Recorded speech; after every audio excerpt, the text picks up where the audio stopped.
હર હર મહાદેવ મિત્રો, મારી Kalapi films YouTube ચેનલમાં આપનું સ્વાગત છે। આ શિવરાત્રિ મેળાનો ભાગ નંબર 2 આપની સમક્ષ રજૂ કરું છું। એક ભાગ આપણે જોયો, હવે ભાગ 2। મિત્રો, આ મારી ચેનલને લાઈક, શેર અને સબસ્ક્રાઈબ કરવાનું ભૂલશો નહીં। હર હર મહાદેવ હર। આ ગિરનાર ક્ષેત્રની અંદર આ ભવનાથ પોલીસ સ્ટેશન આ ક્ષેત્રની અંદર સુરક્ષા માટે થઈને ખડે પગે ઊભા રહેતા આ પોલીસ તંત્ર જે છે એ અહીંયા અવિરત સેવા કરી રહ્યા છે। આ કંટ્રોલ રૂમ પણ એક ઊભો કરવામાં આવ્યો છે અને આ કંટ્રોલ રૂમની અંદર જે ભાવિ ભક્તો જે અહીં આવે છે એમને કોઈ પડતી મુશ્કેલીઓ જે છે એ મુશ્કેલીઓનું સમાધાન જે છે એ આ કંટ્રોલ રૂમ તરફથી કરવામાં આવે છે અને પોલીસ ખાતું સતત અહીંયા ખડે પગે પોતાની સેવા બજાવી રહી છે। આ મેળો એટલે કે હર હર ગંગે મહાદેવ, આમાં ઘણા વૃદ્ધો પણ આવ્યા છે।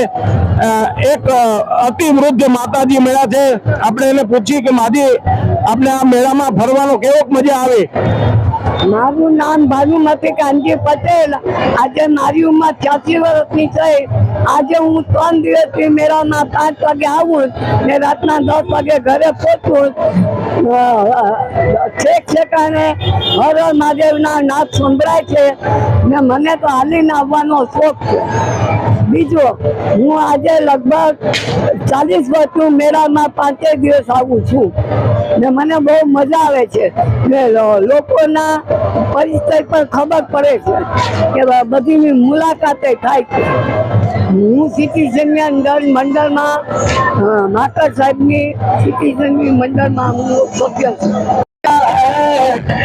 લેવા પટેલ સમાજ તરફથી આ ભાવિકોને આ ચણાનો પ્રસાદ જે છે એ અહીંયા પીરસવામાં આવે છે ને મોટી સંખ્યામાં લોકો અહીંયા આ પ્રસાદ લે છે અને આરોગ્ય છે।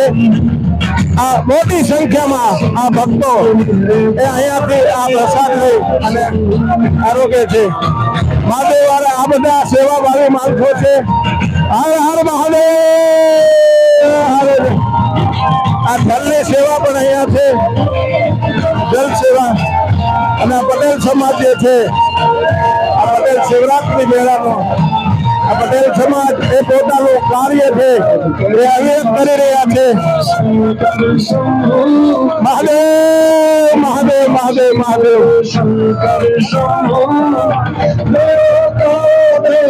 મહાદેવ મહાદેવ મહાદેવ મહાદેવ હર હર મહાદેવના નાદ અને અલગ અલગ જગ્યાએથી સાધુ સંતો મહંતો અને હજારોની સંખ્યાની ભીડ અહીંયા જોવા મળી રહી છે। હર હર મહાદેવ। આ શિવરાત્રી મેળો એટલે કે મહાકુંભ, આ કુંભના મેળાની અંદર એક શિવ પ્રતિમા એટલે કે શિવલિંગનું સ્થાપન કરવામાં આવ્યું છે અને આ શિવલિંગનું સ્થાપન બહુ ભવ્ય રીતે, જેને કે અદ્ભુત આ સેલ્ફી પોઈન્ટ જેવું બની ગયું છે। અહીંયા આ જેટલા ભાવિક લોકો જે આવે છે, દર્શનાર્થીઓ જે આવે છે એ પોતાની સેલ્ફી એ અહીંયા લે છે।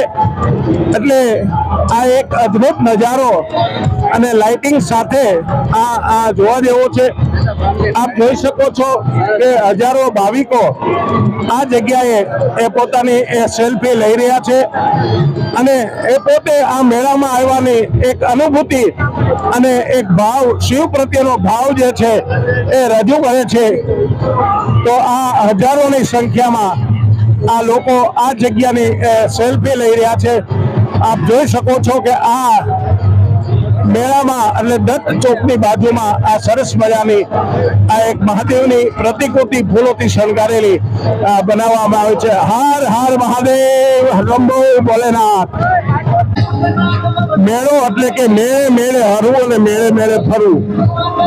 આવા મેળાની અંદર અલગ અલગ સંસ્કૃતિના માણસો આ મેળાની અંદર આવે છે અને આપ જોઈ શકો છો કે ભાવિ ભક્તો અલગ અલગ રાજ્યોમાંથી આ મેળાની મોજ માણવા માટે અને ભોજન ભજન અને ભક્તિનો મેળો એટલે કે ત્રિવેણી સંગમ અને અલગ અલગ જગ્યાએ અલગ અલગ માણસો અલગ અલગ ભજન મંડળીઓ અને ભોજન અલગ અલગ જગ્યાએ એ ભોજન પ્રસાદી એ પણ આપવામાં આવે છે. આવો આ મિની કુંભ એટલે શિવરાત્રીનો પવિત્ર મેળો ભવનાથ ભવેહાર જય જય ગિરનારી મહારાજ કી જય.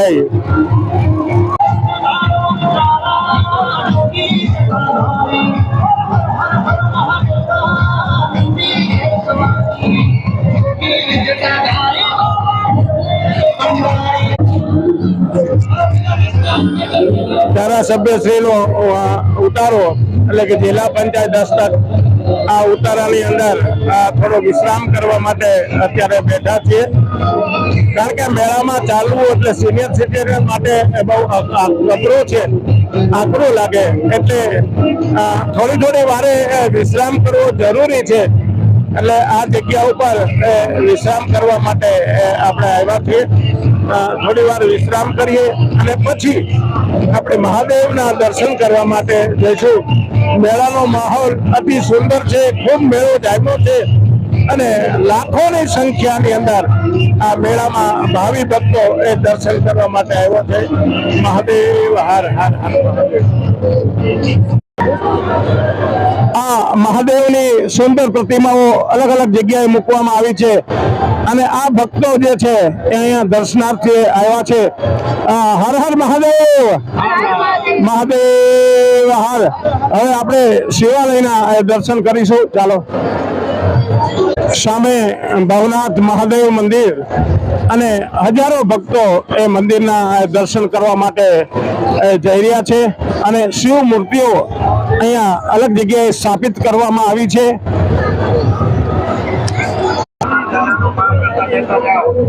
ભવનાથ મહાદેવ મંદિર એટલે કે આસ્થાનું કેન્દ્ર. આ જગ્યા અહીં મૃગીકુંડ પણ છે, એટલે કે શિવરાત્રીના દિવસે નાગા સાધુ આ મૃગીકુંડની અંદર સ્નાન કરશે.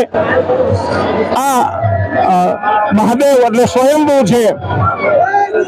આ સ્વયંભૂ મહાદેવના દર્શન કરવા માટે હજારોની સંખ્યામાં આ ભક્તો અહીં આવ્યા છે. આપ જોઈ શકો છો કે કેડિયારો ઉભરાઈ રહ્યો છે, દર્શનની લાઈનો છે અને પ્રશાસન છે એ અહીંની આ સુંદર વ્યવસ્થા કરવા માટે પોલીસ તંત્ર પણ સજ્જ થયેલું છે. કોઈ પણ ભાવિકને દર્શનાર્થીને કોઈ પણ જાતની તકલીફો ન પડે એનું એ લોકો ખાસ ધ્યાન રાખી રહ્યા છે. તો આવી આ સુંદર જે વ્યવસ્થા જે છે એ આ પ્રશાસન દ્વારા કરવામાં આવેલી છે. મહાદેવ હર. આપ જોઈ શકો છો કે આ ભક્તો આ મંદિરની અંદર દર્શન કરી અને પરત ફરી રહ્યા છે અને સામે તરફથી એ મંદિરની અંદર એ ભક્તોને પ્રવેશ આપવામાં આવે છે. એટલી બધી લાઈનો છે કે એ લાઈનમાં આ દાદાના દર્શન કરવા એ દુર્લભ બને છે.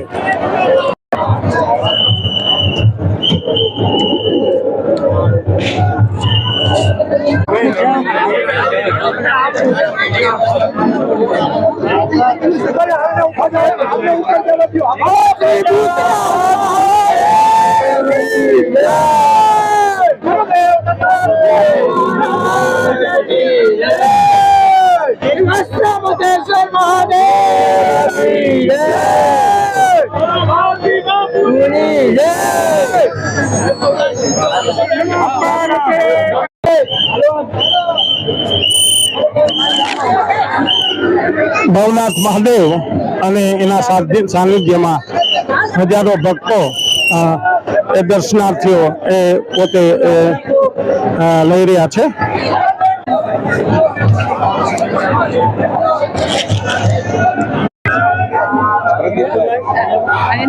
હર હર મહાદેવ. આપ સર્વેને મહાશિવરાત્રિ પર્વની ઢેર સારી શુભકામનાઓ. જ્યારે દેવોના દેવ મહાદેવની રાત્રિ આવતી હોય એવા મહાશિવરાત્રિમાં કોઈ પણ જીવ આત્મા અહીંયા આવી જાય તો જીવ આત્માના કલ્યાણ થાય. મહાશિવરાત્રી પર્વ એક એવા પર્વ છે કે જીવને શિવને સુધી તક પહોંચાડવા માટેની રાત્રિ છે એ મહાશિવરાત્રી છે. અને જયારે દેવના દેવ મહાદેવ રીઝી જાય ત્યારે મહિના વિનાના ઘણું બધું આપી દે. એટલે દરેક ભાવિક ભક્તોને શિવ ભક્તિ આવે, દરેક માણસની અંદર ભાવ વિભોર થઈને જયારે શિવજીની ભક્તિ કરે ને ત્યારે એ જીવ છે ને શિવ સુધી તક પહોંચી જાય છે. એટલે જીવને શિવની શોધ અહીંયા પૂરી થાય છે. જયારે ભવનાથ દાદાને સાનિધ્યમાં કોઈ પણ જીવ આત્મા આવી જાય તો એ જીવ આત્માના કલ્યાણ થાય ફક્ત ને ફક્ત શિવ ભક્તિ કરવાથી. એટલે મહાશિવરાત્રી પર્વની આપ સર્વેને ઢેર સારી શુભકામનાઓ. આ નરસૈયાની નગરી છે, આ દત્તની નગરી છે. અહીંયા એવા ભગત થઈ ગયા છે કે ભગવાનને 52 વખત ધક્કો ખવડાવ્યા છે. એવા ધરતીની અંદર જયારે કોઈ પણ વ્યક્તિને આવવાનું મોકા મળ્યું હોય ને ત્યારે બધા ભાવથી આવે. જેવા ભાવ લઈને તમે આવશો એવું મનોકામના તમારી પૂર્ણ થશે. દરેક દર્દની દવા છે, પણ જયારે સાચા ડોક્ટર મળી જાય પછી આ તો અમારી છે ને गिरनार भूमि से हर दर्द की दवा है गिरनार की शहर में. आवा गिरनार નું જયારે શહેર મળ્યું હોય, આવા ગિરનારીના જયારે સાનિધ્ય મળ્યા હોય ત્યારે અહીંયા કોઈ માંદા રહીએ નહીં, બધા હાજા થઈને જ જાય. એટલે અમે ભવનાથ દાદાને ચરણોમાં પ્રાર્થના કરી કે જેટલા પણ અહીંયા જીવ આત્મા આવ્યા છે બધાને અહીંયા મનોકામના પૂર્ણ થાય એવું અમે ભવનાથ દાદાને પ્રાર્થના કરી. હર હર મહાદેવ. આ ગિરનાર ક્ષેત્ર અને ગિરનાર ક્ષેત્રની અંદર હજારોની સંખ્યામાં એ સાધુ સંતો એ અહીં આવતા હોય છે. આવા એક સાધુ કે જે પ્રાણી પ્રેમી છે અને એ પ્રાણીઓને પ્રેમ કરે છે. તો પ્રાણીઓને જે સાધુ સંતો પ્રેમ કરતા હોય તો મનુષ્યને તો પ્રેમ કરતા જ હોય. તો આવા એક પ્રાણી પ્રેમી સંત જે છે કે આ શિવરાત્રીના મેળાની અંદર એ દ્રષ્ટિગોળ થાય છે. એ વાનર એટલે કે હનુમાનજીનું બીજું રૂપ છે અને આવા વાનર એટલે હનુમાનજીના બીજા રૂપને તે સાચવી રહ્યા છે, રમાડી રહ્યા છે. આવા અનેક સંતો આ શિવરાત્રીના મેળાની અંદર આવે છે અને આપણે ધન્યતા અનુભવીએ છીએ. આ બીજા સંત પણ છે ત્યાં, એ પણ દરેકને આશીર્વાદ આપે છે. આ એમની ભક્તિ ભાવ અને એનો ધોળો પણ અહીંયા એ પ્રજ્વલિત છે, આપ જોઈ શકો છો. મિત્રો, આ શિવરાત્રીના મેળામાં આવતા ભાવિકો અહીંયા 2-4 દિવસનું રાત્રિ રોકાણ કરતા હોય અને એમને બાલ દાઢી કરાવવાના હોય તો એની પણ સુવિધા, બહુ સુંદર વ્યવસ્થા અહીંયા રોડ ઉપર દિવાલ ઉપર અરીસો લગાડી ખુરશીઓ રાખી અને આ લોકો અહીં કરી રહ્યા છે. તો આ જે સેવા છે એ ખરેખર એમને ગામમાં જવું પડતું હોય પણ એમને આ સેવા છે અહીંયાથી જ પ્રાપ્ત થાય છે. તો આવી પણ સુંદર વ્યવસ્થા આ મેળાની અંદર એટલે કે નાઈ સમાજ દ્વારા આ કરવામાં આવી હશે એવું હું માનું છું. તો ખૂબ ખૂબ ધન્યવાદ આ બધાને, એ ભાવિકોને એ બહાર ન જવું પડે અને દાદા દાદી કરાવી હોય તો અહીં બેસી જાજો. મિત્રો, આ જે પરંપરા આપણે જે જોઈ આ વર્ષો પહેલા રાજાશાહીના વખતથી ચાલી આવે છે. જ્યારે આપને ખ્યાલ હોય તો નાનું એવું ગામડું હોય અને એમની દુકાન પણ ન હોય ને ઝાડવા નીચે પણ અરીસા ટીંગાડી અને આ બાલદાદી વતા કરતા હોય. તો આ હજારો વર્ષ જૂની આ રોડ ઉપર બહારની સાઈડમાં એ બાલદાદી અને આ સેવાનું કાર્ય જે કરવાનું કામ જે છે એ આ નાઈ સમાજ કરતો હોય છે. એ ખરેખર આમ જોઈએ તો આપણો મેલ છે એ ઉતારે છે. એટલે આ નાઈ સમાજ જે છે એ વર્ષોથી આ પ્રકારની પ્રવૃત્તિ કરતા આવે છે. એ દ્રષ્ટિ એ આપણને આ મેળામાં જોવા મળે છે.